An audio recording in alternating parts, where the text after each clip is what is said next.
shit. Well, he's a musician, right? Yeah. And the music business is what you survive in. And for example, Elvis, the way that his life ended, and the way that the music business was back then, it was throw drugs at the problem, throw sex and money at the problem, and I don't know that had he had modern management, or even if he was with somebody who like a handler.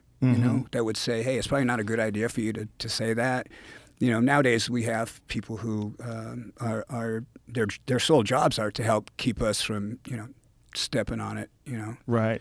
So, and I've got people around me, they used to be real busy with me, but, fortunately growing up, I've learned a lot of stuff that, you can and can't say, so. Well, specifically, I mean, in this day and age with social media, it's so easy for someone to just tweet something really ridiculous without someone saying, hey, don't fucking say that. You're on Adderall. Sit down. Don't write that down. Don't say that. It's just back then. Do you think that the drug and alcohol thing is the same today in music? Or do you think it's less? Do you think it's just not promoted by, what do you think the difference is between the influence of drugs and alcohol in the early days versus now? Well, I think in the early days of the music business, first off, the drugs weren't as strong, and they didn't have, like for example, something as simple as herb.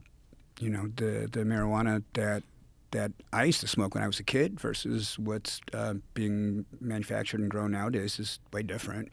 And I think that the stigmatism for people about smoking is less, and I think that there's a lot of other things that people use out on the road to cope with things that could be dealt with good management, good support system, and most importantly, having somebody who's going to tell you the truth. I'm a grown up, I'm a big boy, so when I have stuff happen in my career, and it could have been avoided, or somebody didn't tell me and I find out later, that sucks. Yeah. And for a lot of people, when that stuff happens, they respond in a negative way with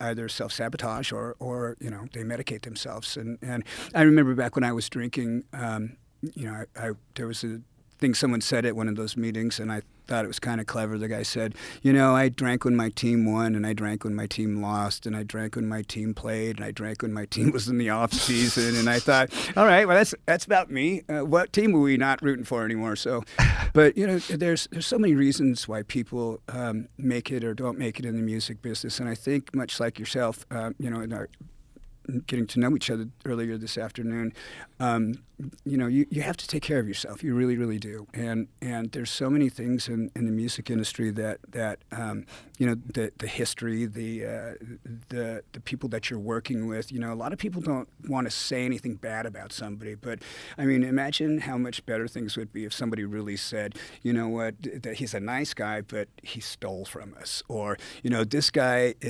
he's good at this, but he's terrible at that. Everybody's so afraid to offend anybody with stuff like that, but yet in other areas of life, offending people doesn't mean shit. So we've had some times where we've had some people on our crew and tours that we've been on. The last tour we were on, not my band but another band, their bus drove right up to the Canadian border and the driver got out and left them all sitting there.